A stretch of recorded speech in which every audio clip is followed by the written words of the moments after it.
The backward roll is unusual in the way that the better it is performed, the less physically demanding it becomes. As the pathway becomes cleaner and the center of mass is managed more effectively, the less force required to complete the skill. The problem is that the transition from pull to push occurs through mechanically disadvantaged positions. Small errors in timing of the center of mass placement can rapidly increase the joint loading and the amount of force required to recover the movement. So while a good backward roll requires surprisingly less strength, an underprepared or poorly organized one can become an unnecessarily high risk. Before seriously considering learning the backward roll, the minimum baseline of strength and positional awareness should include ring muscle-ups for comfortable reps with enough control to pause immediately before or even during the transition. This demonstrates that the pull-to-push transition is something you can control rather than merely survive with momentum.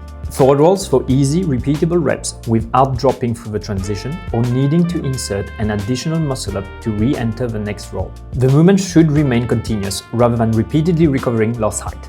A strong L-sit to shoulder stand for reps, demonstrating an understanding of how to manipulate opposing levers to counterbalance the body and control the center of mass while inverted.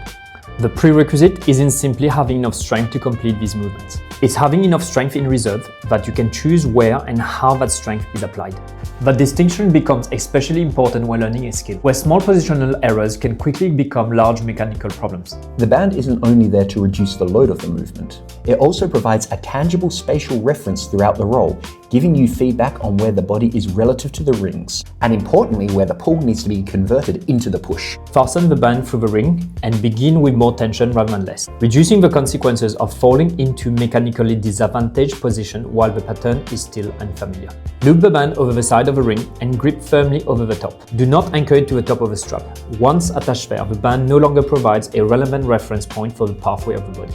And if folding the band over the ring is too uncomfortable, the backward roll may not be compatible with your current standard of personal comfort. Begin in a deep dip. Pike aggressively through the hips and pull the navel as high above the band as possible, with minimizing how much you extend at the elbows. The intention is to elevate the hips, not to simply rotate the body backwards. Rotation without elevation allows the center of mass to fall.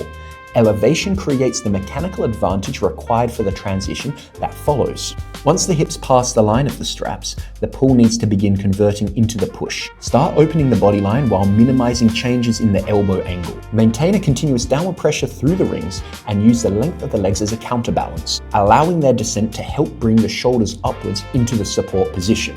Throughout the entire roll, but especially during the transition, the priority is to keep driving the center of mass as high as possible. The greater its elevation, the larger your margin for error if there is any lapse in downward force while converting from pull to push. It also keeps the system further away from the mechanically disadvantaged position that can also be highly problematic on the biceps and pec if the tissues are underprepared. This is the irony of the backward roll. The better you perform it, the less strength it requires. Performed well, the hips never meaningfully drop below the hands. Maintain that relationship that there is no reason to kick, explode, or manufacture momentum through the transition.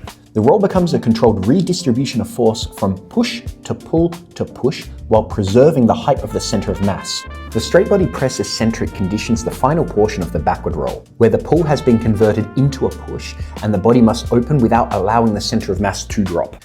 As you lower, the shoulders must travel progressively further forward from the hands to counterbalance the increasing lower body lever behind them. The eccentric teaches just how much anterior shoulder displacement is required to maintain this equilibrium as the body opens.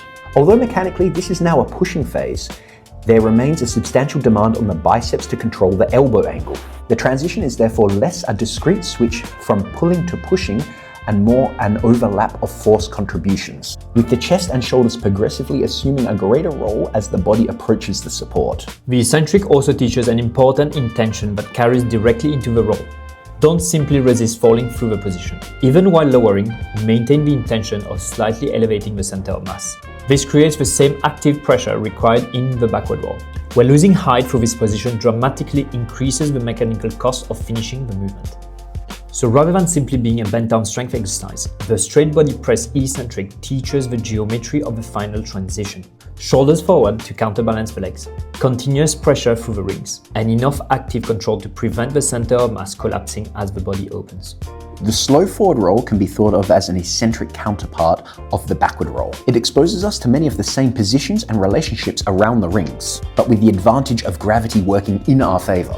This makes it a more approachable way to develop positional awareness, coordination, and timing required for the backward roll without first needing the strength to travel upwards against gravity. Performed slowly, we learn to pivot and organize around the rings, maintaining constant downward pressure as we progressively flex the elbows to keep the center of mass localized around the hands. As control improves, we can gradually open the hips earlier and extend the body line, increasing the length of the lower body lever and therefore its rotational demand around the rings.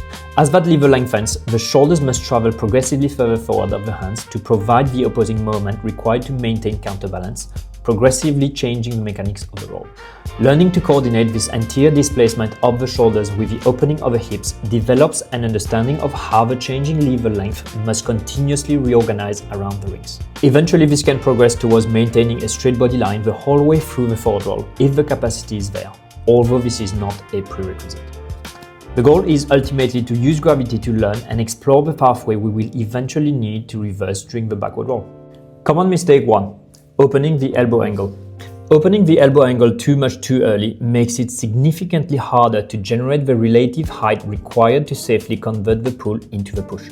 It doesn't make the roll impossible, but it increases the leverage against you and makes the subsequent transition considerably more expensive. When rolling backwards, think about pulling and rolling the hips up and over, rather than taking the weight of the shoulders backwards. The objective is not simply to rotate around the rings, but to rotate while continuing to elevate the center of mass. Common mistake 2, not getting the hips high enough. This is one of the reasons we begin with a tighter band. It provides a larger margin for error while learning just how high the hips actually need to travel. Keeping the elbows flexed as possible, as mentioned in mistake 1, shortens the lever and makes lifting the hips higher considerably easier. But elbow position alone isn't enough. The timing of the roll also matters. Opening the body too early lengthens the system before sufficient height has been established, increasing the moment acting against you and pulling the center of mass back down. The sequence matters. First create height, then spend it on the transition.